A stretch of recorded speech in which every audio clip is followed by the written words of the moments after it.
नमस्कार। क्या आपने कभी सोचा है कि सोमवार के बाद ही मंगलवार क्यों आता है, या शुक्रवार से पहले ही बृहस्पतिवार क्यों आता है? ये वार आगे पीछे क्यों नहीं आते, या इन वारों को इस श्रृंखला में क्यों रखा गया है? तो रोचक पौराणिक कथाओं की श्रृंखला में आज आइए इसी से संबंधित एक कथा आपसे साझा करते हैं।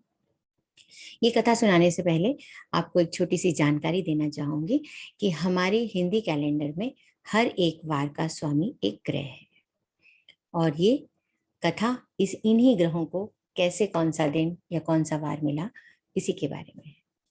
तो अगर हम अपने सौरमंडल को देखते हैं तो उसमें सबसे चमकता सितारा हमारा सूर्य है, और वो हमारे सौरमंडल का राजा भी है। हमारे सौरमंडल की रानी चंद्रमा यानी मून है। तो जब ये बात चली कि कौन से वार को कौन से ग्रह को आवंटित किया जाए, तो राजा और रानी ने मिलकर इसका निर्णय लिया। तो क्योंकि सूर्य राजा था, उसने सप्ताह का सबसे पहला दिन यानी संडे अपने लिए रख लिया। दूसरा नंबर रानी का था, तो सोमवार चंद्रमा को मिल गया। इसके आगे वाले वार राजा और रानी ने मिलकर बारी बारी से अपनी गति से कम गति के ग्रह को आवंटित कर दिए। जैसे सूर्य ने सोमवार के बाद आने वाला मंगलवार मार्स यानी मंगल ग्रह को आवंटित कर दिया। फिर रानी यानी चंद्रमा ने उसका अगला दिन मरकरी यानी बुध को आवंटित कर दिया।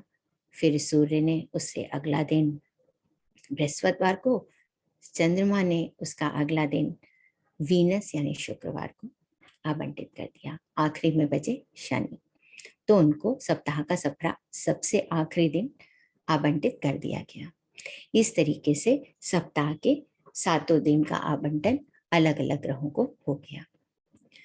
यहाँ ये जानना भी जरूरी है कि जब मैं ग्रहों की गति के हिसाब से आपसे उनके दिनों का आवंटन के बारे में बात करती हूँ, तो इसका मतलब ये है कि जब हम पृथ्वी पर खड़े होकर इन ग्रहों की तरफ देखते हैं, तो कौन सी किस ग्रह की गति कितनी तेज है, उससे अगला तेज ग्रह कौन सा है, ये आवंटन उस आधार पर किया गया है।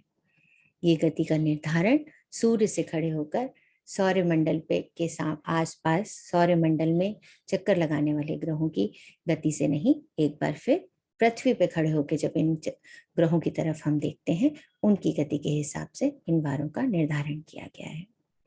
उम्मीद करती हूँ ये जानकारी, ये छोटी कथा आपको अच्छी लगी होगी।